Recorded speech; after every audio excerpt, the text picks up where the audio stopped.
सरहद पार से हमले रुक नहीं रहे हैं, आज भी कार्रवाई हुई है। पाकिस्तान और अफगानिस्तान के हवाले से एक बहुत बड़ी डेवलपमेंट सामने आई है। मशहूर फ्रेंडशिप गेट अब टूट चुका। ताजा तस्वीरों में साफ दिखता है कि कभी मजबूती से खड़ा ये दरवाजा अब गोलीबारी और धमाकों के निशान लिए खंडहर बन गया। और बताया जा रहा है कि अभी तक 30 से 35 पाक फौजी इस हमले में मारे गए हैं। अफगानिस्तान को जिस तरह से हम देख रहे हैं, अब वहाँ पे बाकायदा तौर पर वाज़ेह नजर आ रहा है ना कि वो जबान किसकी बोल रहे हैं। पाकिस्तान और अफगानिस्तान के दरमियान एक बार फिर जंग छिड़ गई है।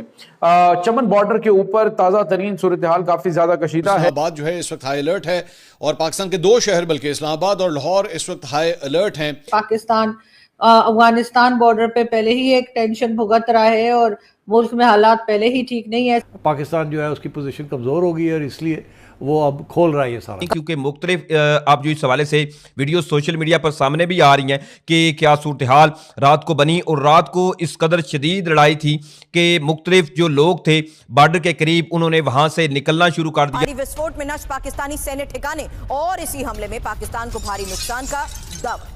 अब वो ईरान का रास्ता इस्तेमाल कर रहे हैं, फिर एयर स्पेस की भी बात हो रही है। इंडिया भी जो है वो अपनी एयर स्पेस उनको दे रहा है। हाउस के बिल्कुल करीब टारगेटेड कार्रवाई करने वाला शख्स क्या पाकिस्तान का दोस्त निकला है? खास तौर पे जंग की सूरत हाल जो है वो इस वक्त पैदा हो सकती है। पाकिस्तान और अफगानिस्तान के दरमियान एक बार फिर से कशीदगी इंतहाई अरूज पर पहुंची। पाकिस्तान अफगानिस्तान बॉर्डर पे पहले ही एक टेंशन भुगत रहा है और मुल्क में हालात पहले ही ठीक नहीं है। ऐसे में एक आदमी जो जेल के अंदर बैठा हुआ है कई साल से, उसके बारे में इस तरह की जबान करके कई लोग जो कि मिलिट्री बैकग्राउंड रखते हैं और उनका भी मैंने कई जगह सुना और पढ़ा कि उन्हें भी उनकी ये बात जो है वो कुछ ठीक नहीं लगी।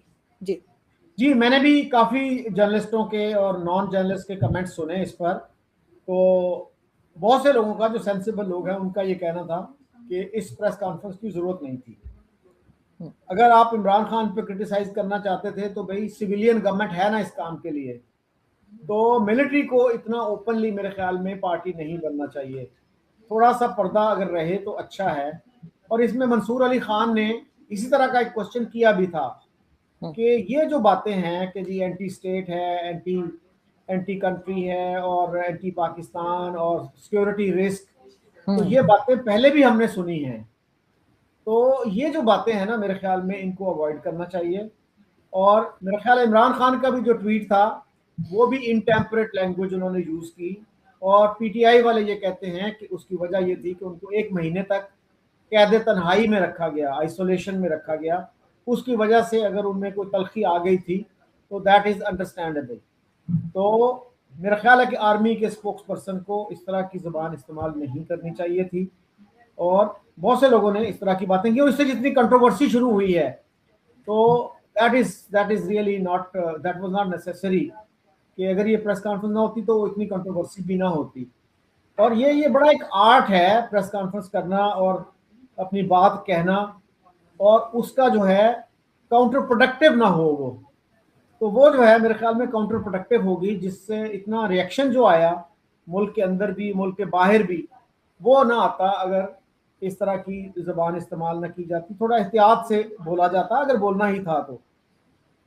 बिल्कुल ऐसा ही है सर, और सबका यही कहना है मेजॉरिटी का कि इस किस्म की प्रेस कॉन्फ्रेंस की ज़रूरत नहीं थी। और जैसे ये तो पॉलिटिकल लैंग्वेज थी जो कह लीजिए कि जिस तरह से बात की गई, लेकिन सर मुल्क के अंदर बहुत इश्यूज हैं हमारे। अभी आप जानते हैं वाटर शॉर्टेज है, जिस वक्त भारत कहता है हम पानी बंद कर देंगे तो हम भागे भागे फिर रहे होते हैं, इसलिए कि हमने ना तो डैम्स बनाए हैं ना कोई खास उसके ऊपर काम किया है कि वाटर शॉर्टेज से कैसे निपटा जाए। पूरी दुनिया में सिर्फ पाकिस्तानी, पूरी दुनिया में इस वक्त कहा जा रहा है कि वाटर शॉर्टेज जो है वो क्लाइमेट चेंज और कई वजह से होती चली जा रही है, तो उसके लिए कोई काम नहीं किया गया। फूड शॉर्टेज हमारे यहाँ है, एजुकेशन सेक्टर हमारे यहाँ बर्बाद हुआ है, हमारे यहाँ टेररिज्म जो पहले कही जाती थी कि जी हमारे यहाँ से लोग जाते हैं और डिफरेंट कंट्रीज में भारत समेत टेररिज्म करते हैं, वो तो अपनी जगह है, लेकिन पाकिस्तान के अंदर भी अब टेररिज्म हो रही है। उसके बारे में कोई खास हम देखते हैं कि पॉलिसी नहीं आ रही है, काम नहीं किया जा रहा है। हम हर वक्त कंपैरिजन में पड़े रहते हैं कि जी हमने मुकाबला करना है भारत से, अपने से कई गुना बड़ी कंट्री जो है जिसमें के कह लीजिए कि उनकी सिर्फ एक स्टेट ऐसी है जितना कि पूरा पाकिस्तान, तो उसके साथ मुकाबले में हम लगे रहते हैं। उन्होंने मिसाइल चला दिया तो हमने भी मिसाइल का एक्सपेरिमेंट करना है। तो सर ये चीजें हमें कितना नुकसान कर रही हैं? जी, ये मैं बात बड़े अरसे से करता आ रहा हूं कि हम जो है सिर्फ एक मैदान हमने क्यों चुना है, डिफेंस का मैदान। तो और जो मैदान हैं वो हमारी नज़र में क्यों नहीं आते। मसलन हमारी अप्रोच ये होती है जी कि अगर इंडिया के पास 100 एयरक्राफ्ट हैं, फाइटर जेट्स हैं, तो हमारे पास 50 तो होने ही चाहिए। अगर उनकी फौज जो है 7 लाख है तो हमारी उनकी फौज अगर 14 लाख है तो हमारी 7 लाख तो होनी ही चाहिए। तो ये जो कंपैरिजन्स हैं, ये जो हैं हमें बहुत दूर तक नहीं लेके जाएंगे। हमें दूसरे मैदानों में भी देखना चाहिए कि उनके यहाँ साइंस सब्जेक्ट्स में कितने लोग हर साल पीएचडी करते हैं, उनके यहाँ कितनी रिसर्च हो रही है, उनके यहाँ हॉस्पिटल्स की कंडीशन क्या है।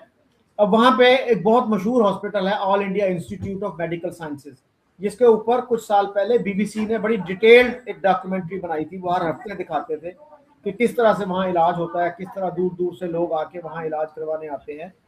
और अब जो है पूरे इंडिया में उसकी 24-25 ब्रांचेस खोली गई हैं ताकि दूर दराज से लोगों को वहां ना आना पड़े। और हमारे यहाँ जो पिम्स है वो 80s में, आई थिंक 85 में शुरू हुआ। आप इससे आप अंदाजा लगा सकते हैं कि हमारी तरजीहात जो है किस तरह की हैं। तो ये बहुत ही अनफॉर्चुनेट बात है कि हम अपने इश्यूज पे तवज्जो नहीं देते और भारत के साथ सिर्फ एक मैदान में हम मुकाबले की बात करते हैं। हमारा इस वक्त बहुत बड़ा इशू जो है वो पॉपुलेशन एक्सप्लोजन का है, उस पर हमारी कोई तवज्जो नहीं है।